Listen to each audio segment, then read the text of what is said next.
ನಮ್ಮ ಶಂಕರನ Rakesh sir father ಅಂತ ಕರೆದ್ರು. ಮಾರ್ನಿಂಗ್ ನನ್ನ ಪಿಕ್ ಮಾಡೋಕ್ಕೆ ಶಂಕರು ಬಂದಿದ್ರು.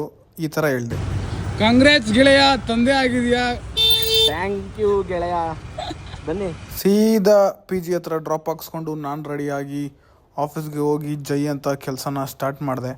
ಮಂಡೇ ಒಳ್ಳೆ ಜೋಶ್ ಇತ್ತು. ಆ ಟೈಮಲ್ಲಿ ನಮ್ಮ ಶಂಕರು ಬಂದು ಯಾವ ಮಗು ಅಂತ ಕೇಳಿದ್ರೆ, 27 ವರ್ಷದಿಂದ ಒಂದು ಲೆಕ್ಕ, ಈಗಿಂದ ಒಂದು ಲೆಕ್ಕ, ಹೋಗಿ ಅವ್ರ ಮಗ ಬಂದಿದ್ದಾನಂತ ಹೇಳ ಅಂತ ಹೇಳ್ಬಿಡೋದ. ಈ ಥರ ಶಂಕರನ ರೇಗಿಸ್ಕೊಂಡು ಕೆಲಸ ಮುಗಿಸಿ ಸೀದಾ ಪಿ ಜಿ ಕಡೆ ಹೊರಟೆ. ಎಂಥ ಕ್ಲೈಮೇಟು. ಸದ್ಯಕ್ಕೆ ನಾನು ಒಬ್ಬನೇ ಹೋಗ್ತಾ ಇದ್ದೀನಿ, ಯಾಕೆಂದರೆ ನಮ್ಮ ಪ್ರಮಿತ್ ಅವ್ರು ಬರೋದು ಲೇಟ್ ಆಗುತ್ತೆ ಅಂತ. ಹೋಗಿ ಸ್ವಲ್ಪ ಹೊತ್ತು ರೆಸ್ಟ್ ಮಾಡಿ ಜಿಮ್ಗೆ ಹೋಗೋಣ ಅಂತ ಆಚೆ ಬಂದು ನೋಡಿದ್ರೆ ಮಳೆರಾಯ ಬರ್ತಾಯಿದ್ದ. ಸೊ ಇವತ್ತಿನ ಜಿಮ್ ಕತೆನೂ ಅಷ್ಟೇ ಅಂತ ಅಂದ್ಕೊಂಡು ಯೋಚನೆ ಮಾಡಿ ಪ್ರಮಿತ್ ಅವ್ರನ್ನ ಕೇಳಿದೆ ಏನು ಮಾಡೋಣ ಅಂತ.